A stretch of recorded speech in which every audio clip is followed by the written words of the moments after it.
Assalamualaikum warahmatullahi wabarakatuh. Baik anak-anak, kita akan membahas di sini tentang game environment. Jadi menyambung dari pertemuan kita kemarin tentang game environment. Apa sih game environment itu?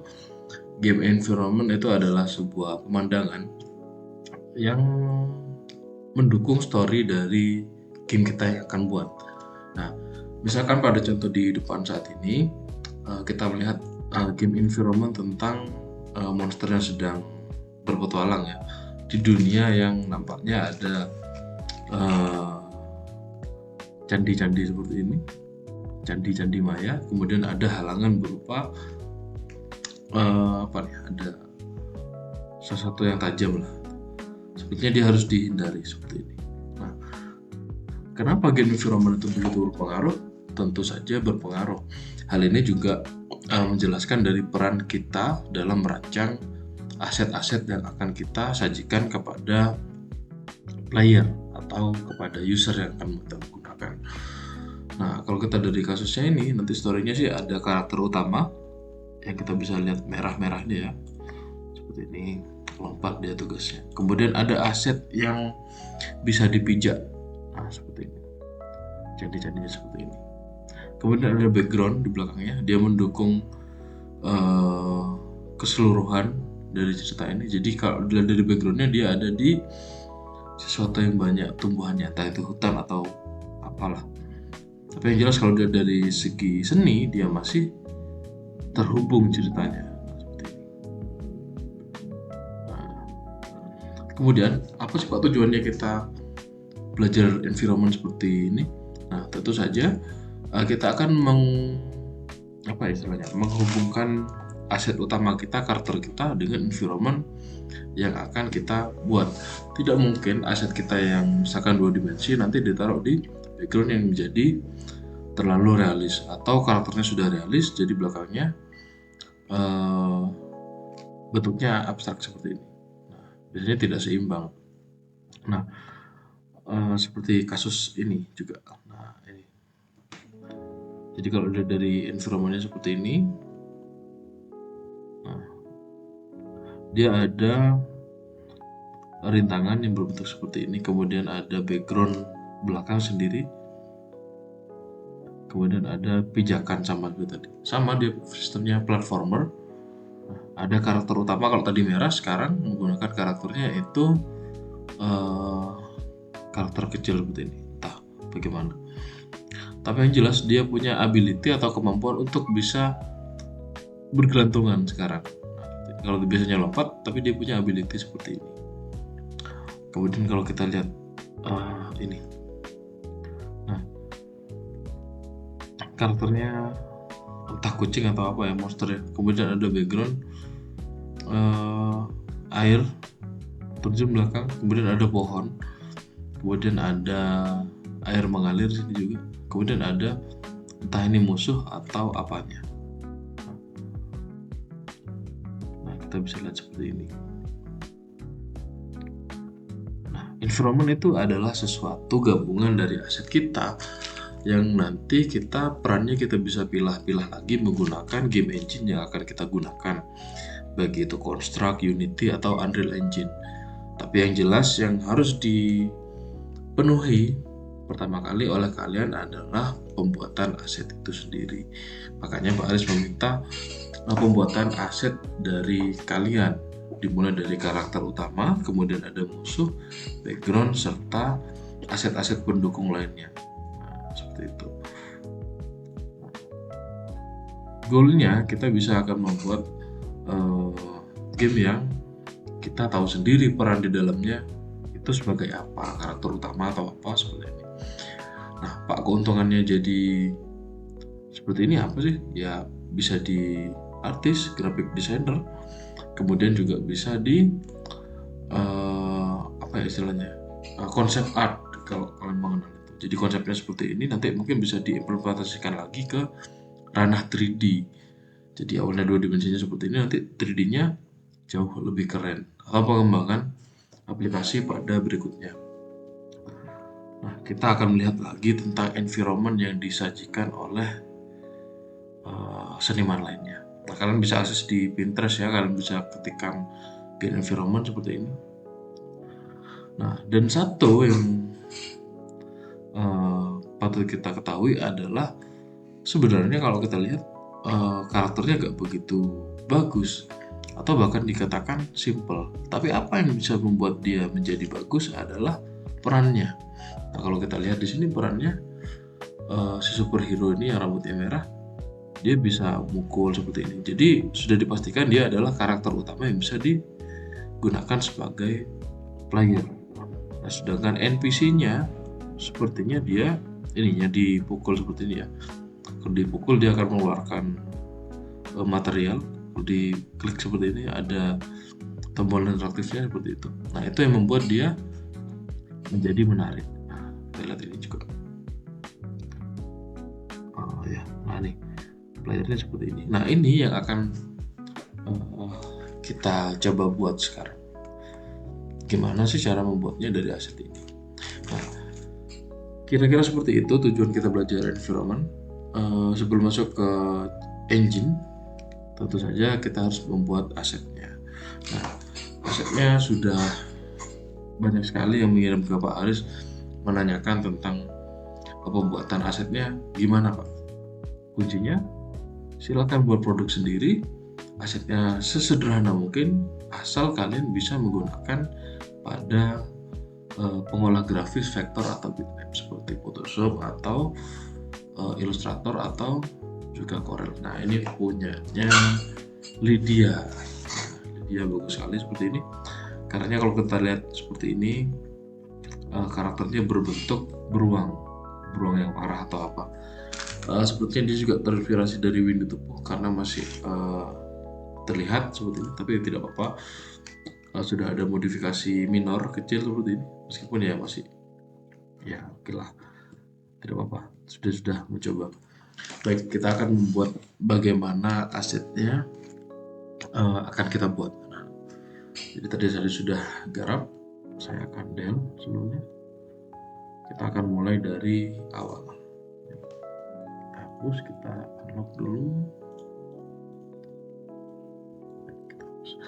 Nah, utamakan pada membuat dokumen, kalian bisa membuat dokumen baru di sini, plus ukurannya itu gunakan A4 saja. A4 artinya kertas A4 yang biasa kalian temukan di kelas atau di kantor guru kalau kalian mau penasaran. A4 itu seperti apa sih Pak? Nah, kalian bisa menemui guru, tanya kertas A4 itu seperti apa. Baik, pastikan ini ya ukurannya A4, kemudian di OK saja. Kemudian kalian mulai memasukkan gambar. Ingat, bukan open tapi komennya adalah file kemudian import,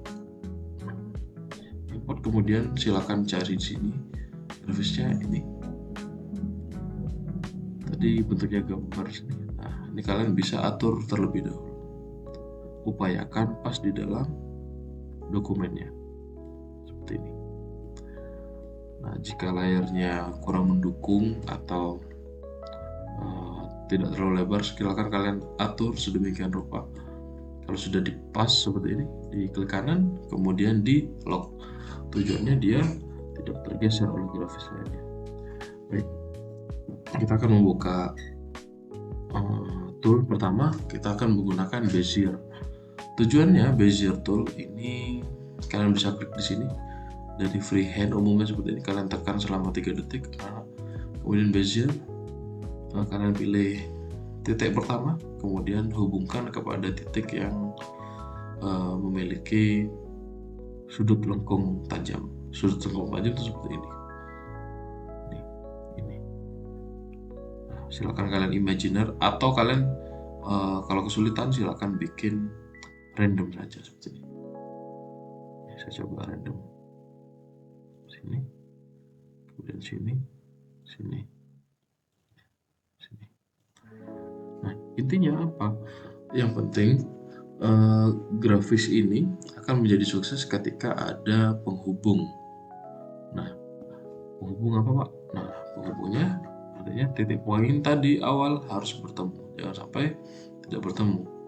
Nah, ini. sudah kita pastikan bertemu ya. Kemudian kalau sudah pas, silakan kalian klik di bagian sini, kalian klik kanan di bagian ini, kemudian to curve, kemudian bisa digeser seperti ini. Nah, kalau saya lupa klik to curve, apa yang terjadi? Jadi dia tidak akan bisa tergeser, jadi dia masih terbaca sebagai garis saja. Saya klik kanan lagi, to curve seperti ini, jadi dia bisa dibelokkan dengan halus. To curve.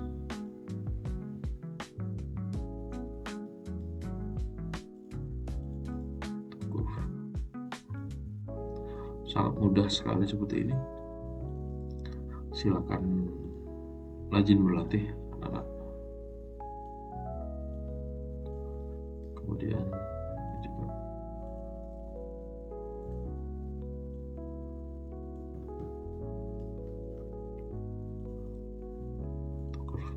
baik, bagian yang pertama yaitu kepalanya sudah beres, kita selesaikan. Kemudian selain itu curve, kita akan mencoba menggunakan tool yang ada. Artinya efisiensi kerja kita juga lebih nyaman. Kita ada tool yang gambarnya lingkaran seperti ini. Maka saya akan coba menggambar seperti ini. Kira-kira seperti ini. Kemudian kita gunakan tool. Saya klik 2 kali sehingga sekarang bisa menjadi seperti ini. Sudah ada tombol untuk merotasi fungsinya. Silakan dipas-paskan seperti ini. Nah, biar tidak kerja 2 kali, nanti silakan kalian duplikasi, Ctrl C, Ctrl V seperti ini. Kalau sudah seperti ini, silakan dipaskan lagi seperti ini. Nah, kalau tadi kita kopinya dari arah kanan, sekarang kita vertikalkan. Kemudian kita sesuaikan. Nah, kemudian di bagian alis kita gunakan square seperti ini. Kita klik 2 kali sehingga muncul fungsi untuk rotate seperti ini. Kita sesuaikan panjangnya sini. Kalau sudah, kita Ctrl C, Ctrl V. Nah, kita punya objek 2. Nah, ini masalahnya kita ingin merotasi, jadi klik mirror horizontal. Nah, seperti ini. Sekarang silakan diatur.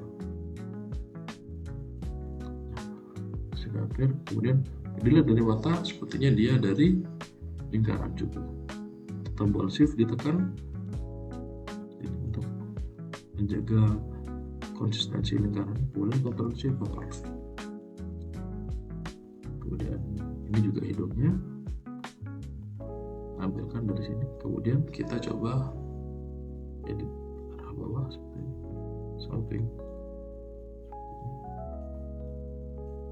Silakan diatur. Nah, sekarang bagian mulut kita gunakan Bezier seperti ini. Kemudian sini, kalau sudah panjangnya atau selesai fungsinya seperti itu, jadi silakan diklik spasi. Artinya sudah selesai garisnya. Nah, cara membelokkan silakan dipilih, kemudian seperti biasa to curve seperti ini. Nah, untuk menebalkan bagian mulut silakan double klik warna di sini, kemudian width-nya kita tambahkan angka 3 ya, semakin tebal. Begitu pula dengan bagian mata, silakan diwarnai sesuai konsep gambarnya seperti ini.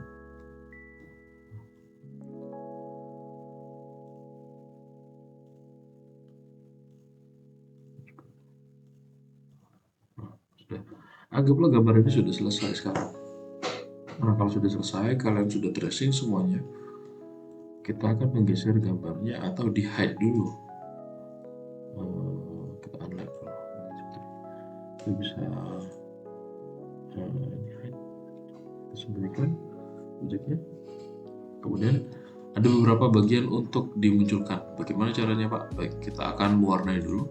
Ambillah gambarnya kira-kira ini. Kemudian di bagian telinga, saya ambil warna lebih gelap. Caranya saya tekan warna yang sama tadi, tekan, nah, kemudian dipilih yang lebih gelap untuk telinganya. Nah, warna yang sudah terpilih tadi biasanya muncul di bagian sini. Nah, ini sama. Sekarang bagian telinga, kalau dilihat tadi, dia backgroundnya ada di belakang. Di shift ditekan, atau gini, biar mudah, klik kanan, order,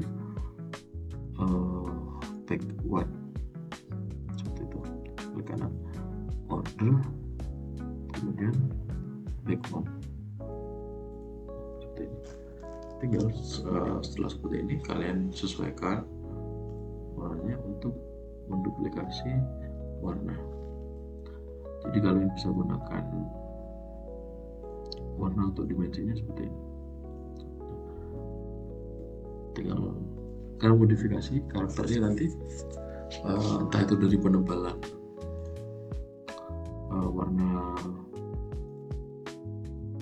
warnanya ya, warna outline-nya kalian bisa modifikasi atau menggunakan gimana, bebas. Yang penting kalian bisa menggunakan karakter kalian yang original ini bisa terterima di aset yang kalian bikin. Jadi kalau misalkan sudah bentuk gambar beruang, jadi upayakan kan tidak mungkin berada di planet. Jadi upayakan yang rasional dia ada di tengah hutan atau di tengah kebun binatang, gitu kan masuk akal. Nah, silakan environment-nya kalian coba-coba otak-atik. Silakan di reply video yang cara pembuatan aset ini. Mungkin ada yang masih belum mengerti. Demikian videonya saya akhiri. Assalamualaikum warahmatullahi wabarakatuh.